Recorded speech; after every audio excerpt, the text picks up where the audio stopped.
Bismillahirrahmanirrahim. Assalamualaikum warahmatullahi wabarakatuh. InsyaAllah pada hari ini bersama Ustazah Nisa kita ulang kaji Pendidikan Islam tahun 5 bidang sirah. Murid-murid boleh rujuk buku teks Pendidikan Islam tahun 5 muka surat 150 hingga 155. Baiklah, semua murid sihat? Ustazah harap semua berada dalam keadaan sihat bersama dengan keluarga di rumah. Okey, sebelum kita memulakan tajuk kita pada hari ini, mari sama-sama tadah tangan untuk membacakan doa belajar dan doa penerang hati. Bismillahirrahmanirrahim. Allahumma ftah alaina hikmataka wansyur alaina min khazaini rahmatika ya arhamar rahimin.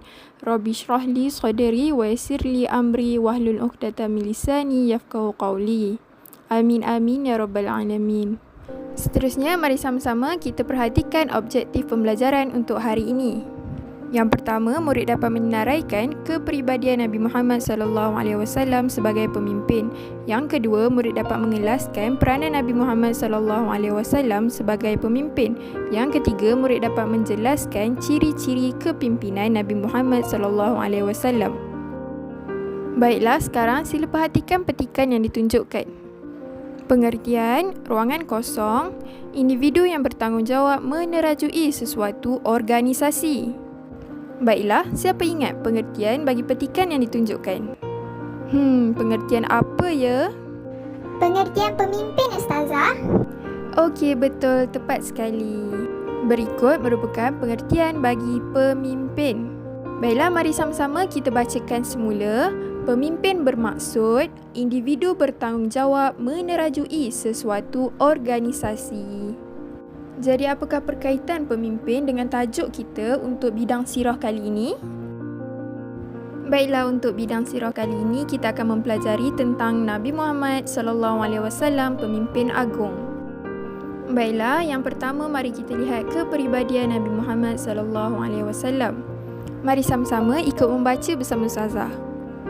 Amanah, menepati masa, penyayang, rendah diri, kuat beribadah, bertanggungjawab, menghormati orang lain, menjaga hubungan dengan Allah, memelihara hubungan dengan manusia, menjaga tutur kata dan adab sopan, suka membantu, menghindari perkara sia-sia, mengasihi orang tua dan kanak-kanak, sabar, sentiasa bercakap benar, suka bersedekah, tenang dan pemaaf.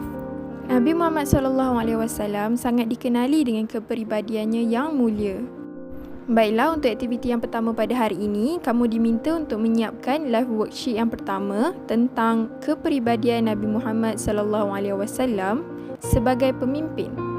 Seterusnya, mari kita ulang kaji yang kedua, iaitu peranan Nabi Muhammad SAW sebagai pemimpin. Yang pertama sebagai pemimpin masyarakat, yang kedua sebagai ketua tentera, yang ketiga sebagai ketua hakim dan yang keempat sebagai perancang ekonomi negara.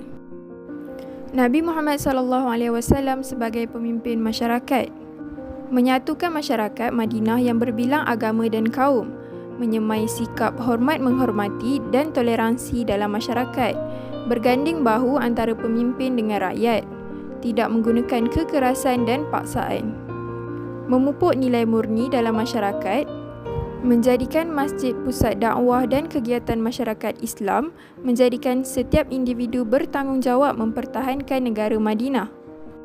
Seterusnya, Nabi Muhammad SAW sebagai ketua tentera, menghulurkan perdamaian dengan kabilah-kabilah dan negara luar, merancang strategi peperangan, mengetuai peperangan menentang musuh dengan tenang dan bijaksana, menjaga adab ketika berperang seperti tidak merosakkan bangunan dan tumbuh-tumbuhan. Seterusnya, Nabi Muhammad SAW sebagai ketua hakim, menjadikan Al-Quran dan petunjuk Allah sebagai asas menjatuhkan hukuman, adil dan saksama serta berpendirian tegas, menjatuhkan hukuman berdasarkan bukti dan saksi tanpa pilih kasih. Yang terakhir, Nabi Muhammad SAW sebagai perancang ekonomi negara, menghapuskan dasar ekonomi jahiliah, mewujudkan dasar ekonomi Islam yang adil, memungut zakat daripada mereka yang wajib mengeluarkannya, mengagihkan zakat kepada mereka yang layak, membasmi segala bentuk penindasan seperti riba, rasuah dan penipuan.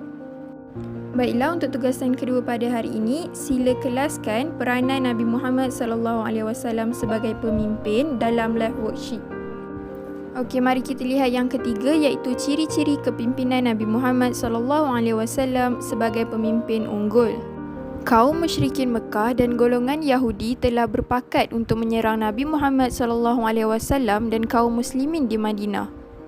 Segala persiapan dilakukan dengan rapinya agar peperangan kali ini dapat mengalahkan Nabi Muhammad SAW dan menghentikan dakwah baginda.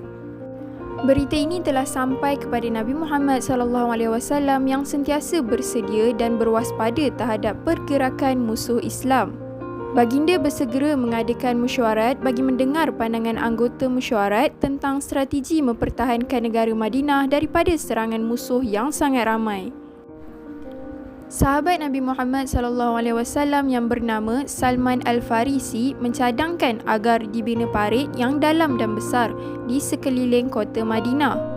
Baginda menerima cadangan yang terbaik lalu proses penggalian parit dimulakan. Kerja-kerja penggalian parit berjalan lancar apabila mereka melihat kegigihan baginda Nabi Muhammad SAW menggali parit bersama-sama. Apabila musuh sampai di sempadan Madinah, mereka gagal memasuki Madinah dan tidak dapat menyerang kerana terhalang dengan parit yang sangat dalam dan besar. Mereka mengambil keputusan untuk mengepung kaum muslimin. Keadaan menjadi tegang apabila kaum Yahudi Bani Quraizah mengkhianati perjanjian dengan Nabi Muhammad SAW dan berpihak kepada musuh. Nabi Muhammad SAW menghadapi situasi ini secara tenang dan bijaksana. Baginda bermunajat memohon pertolongan Allah Subhanahu Wa Taala dan merancang strategi menghadapi serangan musuh. Dengan pertolongan Allah Subhanahu Wa Taala, berlakunya angin kencang yang merobohkan kemah musuh dan merosakkan harta benda. Mereka berasa gerun dan takut lalu bergegas meninggalkan Madinah. Nabi Muhammad SAW dan kaum muslimin sangat bersyukur atas pertolongan Allah Subhanahu Wa Taala ini.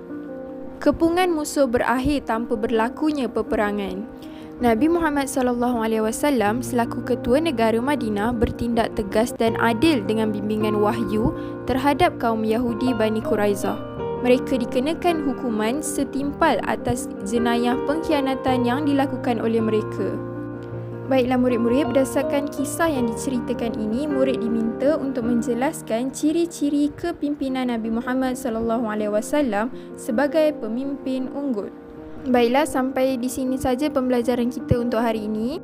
Okey, hari ini kita telah mengulang kaji tentang pengertian pemimpin, peranan Nabi Muhammad SAW sebagai pemimpin dan juga ciri-ciri kepimpinan Rasulullah SAW yang unggul. Jadi setiap murid jangan lupa siapkan tugasan yang diberikan di live worksheet dan juga modul. Sebelum kita mengakhiri kelas kita pada hari ini, mari sama-sama kita selawat ke atas Nabi sebanyak 3 kali. Allahumma salli ala Muhammad wa ala alihi Muhammad. Allahumma salli ala Muhammad wa ala alihi Muhammad. Allahumma salli ala Muhammad wa ala alihi Muhammad. Baiklah, sekian, jumpa lagi. Assalamualaikum warahmatullahi wabarakatuh.